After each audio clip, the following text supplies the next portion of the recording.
Welcome to the CEC Report for the 24th of July 2015. I'm Elisa Barwick, and joining me today is Robert Barwick. Welcome, Robert. Thanks, Elisa. And on today's show we have a special report, Nazis and Paedophiles, our beloved royal family. Now, before we get to that topic, first of all I want to mention that we've produced our latest New Citizen newspaper, and this is on the subject of the proceedings of our March 28th to 29th conference, which was entitled The World Land Bridge, Peace on Earth, Goodwill Towards All Men, and which covered the means of dealing with the war threat globally by nations allying with the BRICS nations, Brazil, Russia, India, China and South Africa, which are forging forward with grand economic development schemes, and of which we map out quite a bit in there and give the background of what's occurring and what Australia itself has to align with. So call in for a copy of that, and indeed for bulk copies to distribute to get the word out. Yeah, it's less important about the individual nations that we highlight in there, Lisa, but about how working together they're defining a new system of international relations based on respect for sovereignty, but collaborating around economic development that actually uplifts people, right? Not the kind of, give up sovereignty, impose free trade and just benefit multinationals, City of London, West Wall Street system that we've become used to. So that is something that is in the interest of every country, and especially a country like Australia. So we need it distributed right across the country, so you definitely get involved. And now to our special feature, Nazis and Paedophiles, our beloved royal family. So most people are probably aware that there was a bit of a scandal which came out through the pages of the London Sun newspaper, which is a Murdoch rag over there in the UK, on the 18th of July. And of course they had the image, as you'll see on the screen, of the 7-year-old Princess Elizabeth at the time, and her mother and sister. This was in 1933, doing the Heil Hitler salute at the urging of the future King Edward VIII. And that footage was taken from, it's a video of course, from 82 years ago, which has been concealed for 82 years. And no one's sure how it came to the light. Because it's from the private royal family archives, so there's obviously question marks there. Now, of course, there was a huge eruption of disdain for the way that this was treated, saying across the media globally, and particularly in the UK, various apologists saying, look, you can't put anything on the Queen for this. She was 7 years old. They were just larking around, etc., which really draws away from the seriousness of what they were doing at that point in history, particularly being urged on by the elders in that family. But the point is that this actually does reveal something, a real tendency within the royal family, ongoing to this day, but particularly stark and open at the time, of their Nazi sympathies. Can you elaborate a bit on what we do know about that tendency? Yeah, because the question of defending the Queen here, what the apologists have done, they focus on the Queen to say, the 7-year-old wouldn't know anything.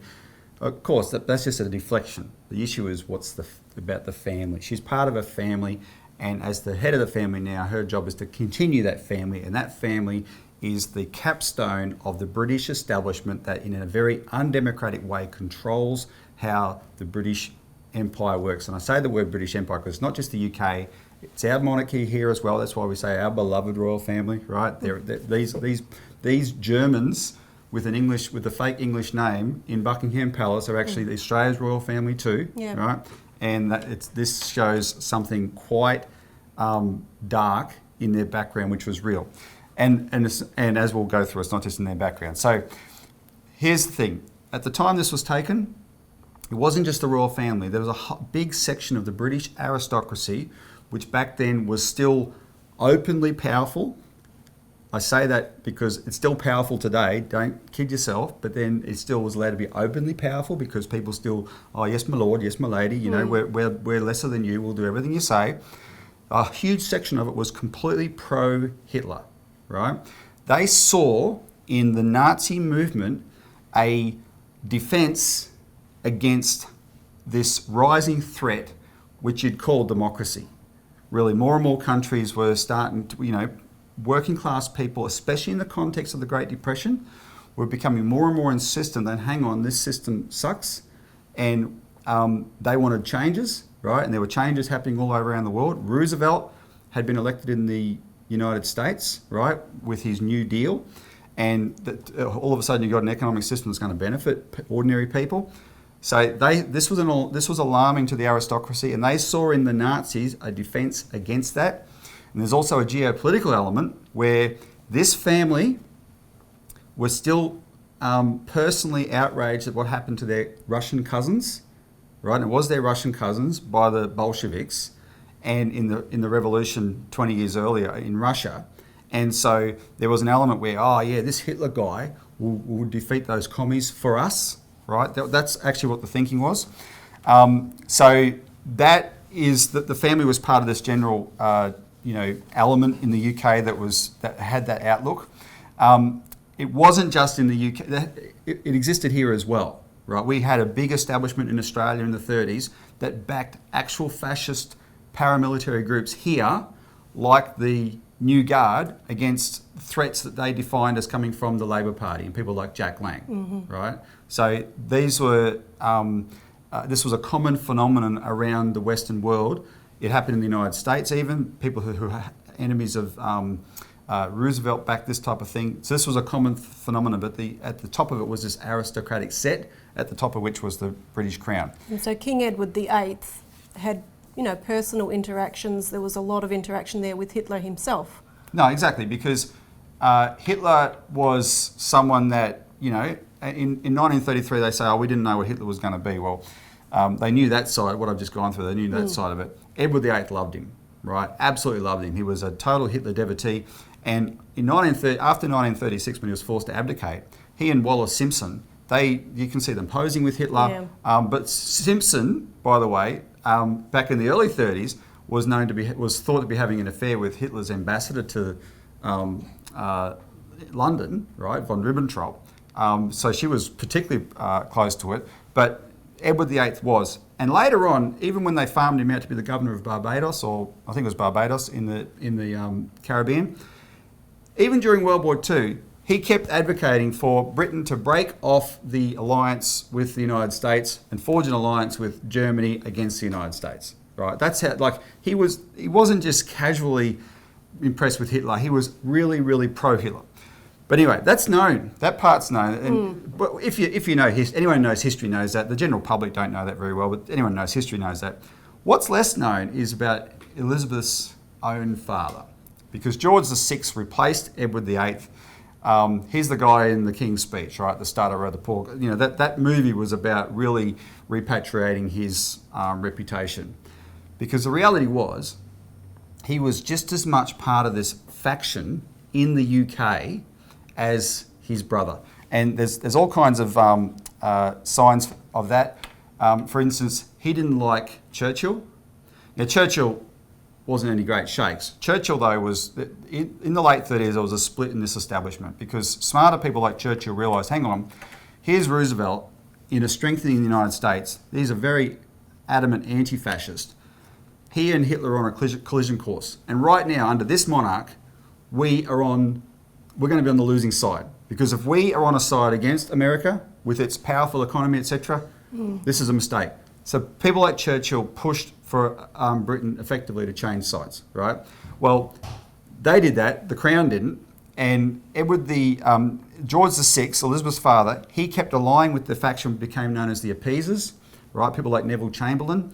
The problem was they weren't appeasers, it's the wrong term. They talk about, you can't appease your enemy. No, they didn't appease them, they were pro-Hitler. Yeah, they supported them. So when Neville Chamberlain came back from his famous Munich conference with Hitler with his little piece of paper, Peace in Our Time, George VI broke protocol. He wasn't supposed to have done this, because the king's not supposed to be seen to be involved in politics. He broke protocol, invited Neville Chamberlain onto the balcony of Buckingham Palace to give a toast to him in front of the masses, just to fate him for what he'd done, right? Which of course turned out to be a total disaster and a total screw up, because Hitler just ignored it and went and invaded Czechoslovakia and Poland anyway. If George VI had have had his choice, he would have picked Lord Halifax, an appeaser, as the new Prime Minister instead of Churchill. And there's a whole bunch of other things that this was covered up, wasn't it? Because Churchill, after the war, I think it was, sent MI6 agents to weed out, they were called the weeders, where they actually destroyed all the evidence of letters between the royal family and Hitler and so forth. Well, they say it was Churchill. Churchill in history is given credit for it, except there was a famous Australian case, Elisa, where an MI6 spy named Peter Wright wrote a book. And in writing a book, actually Malcolm Turnbull made a name for himself defending him in court because he breached the Official Secrets Act. And in his book, he revealed that it wasn't Churchill who gave the order. It was George VI and Queen Elizabeth, Elizabeth's mother, who ordered their cousin, Sir Anthony Blunt, later exposed as the Russian agent, but he was in MI6 and their cousin went to Germany for them to retrieve this correspondence from their German pro-Nazi cousins so this wouldn't come to light, right? So anyway, there is a huge connection between this royal family and the Nazis. Well, we'll stop there, but we're going to keep talking about this after the break.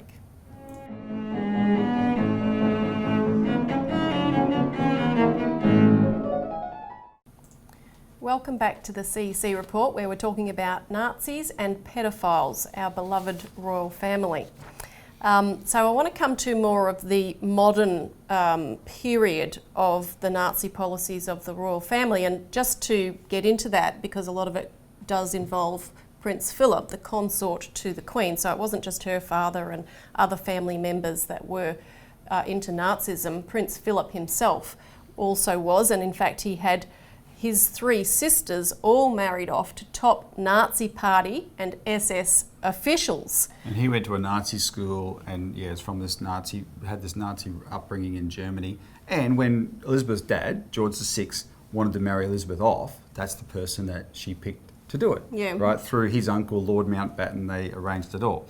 So it's important background for what Philip ended up doing for the rest of his life. Yeah, so his role in the environmental movement is, and of course let's talk about the origins of the environmental movement and how that came out of Hitler's movement, really. Well, because there's so many different aspects of current royal policy which are just a repackaging of Nazism, and the environmentalism is one, because most people today who think they're greenies, they probably have no idea about this, but the only reason there is an environmental movement is because Philip, in the late 50s and early 60s, and a bunch of other European aristocrats, including Prince Bernhard, himself a card-carrying member of the Nazi Party, they decided to repackage Nazi eugenics, the race science that said there's a superior race and there's an inferior race.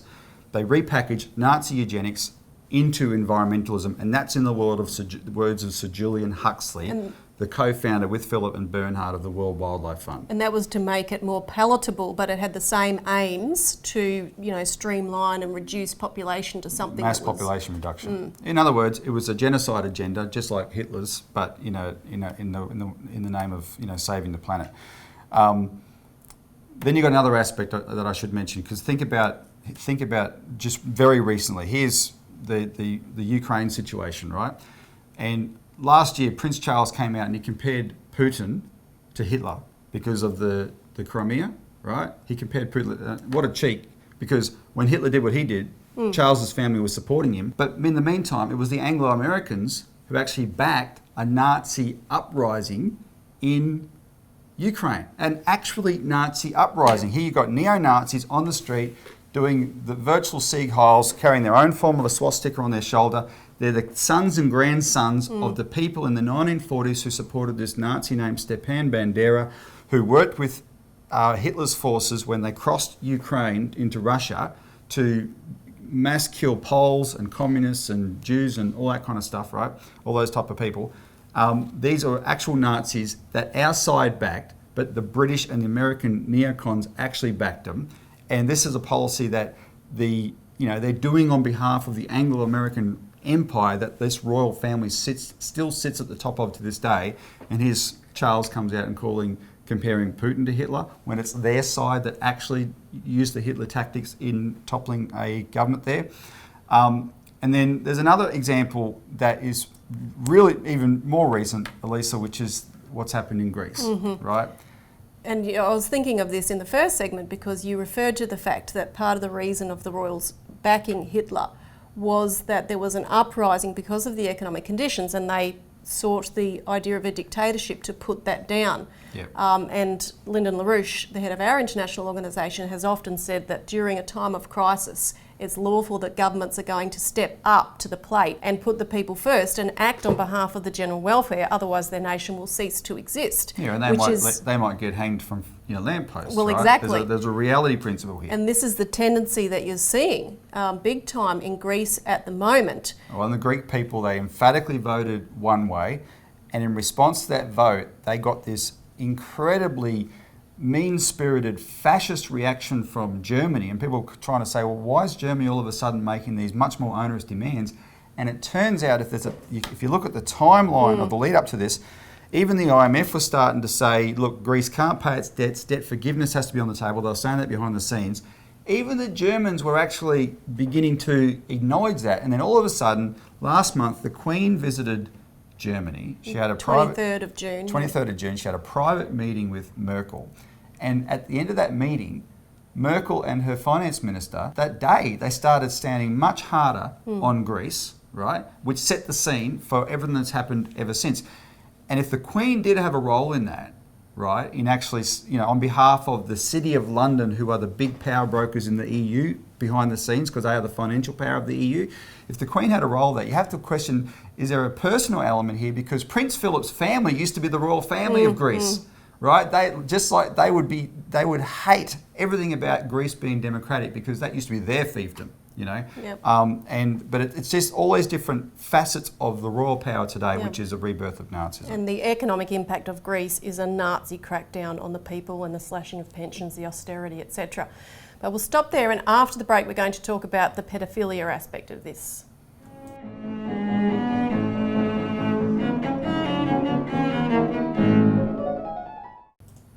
Welcome back to the CEC Report and our special report on Nazis and paedophiles, our beloved royal family.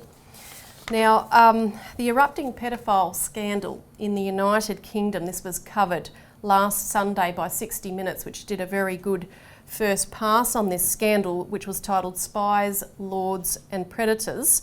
And as described by the journalist Ross Coulthard, who did the show, this is the biggest political scandal Britain has ever faced. Now, the program itself reported on child abuse survivors and interviewed these survivors, who actually identified top-ranking members of the British establishment whose paedophilia has been covered up for decades. And this involves some of the people they named: former Home Secretary under Thatcher, Sir Leon Britton; former MP Cyril Smith; former Deputy Head of MI6, Sir Peter Hayman; and sitting peer, Lord Greville Janner.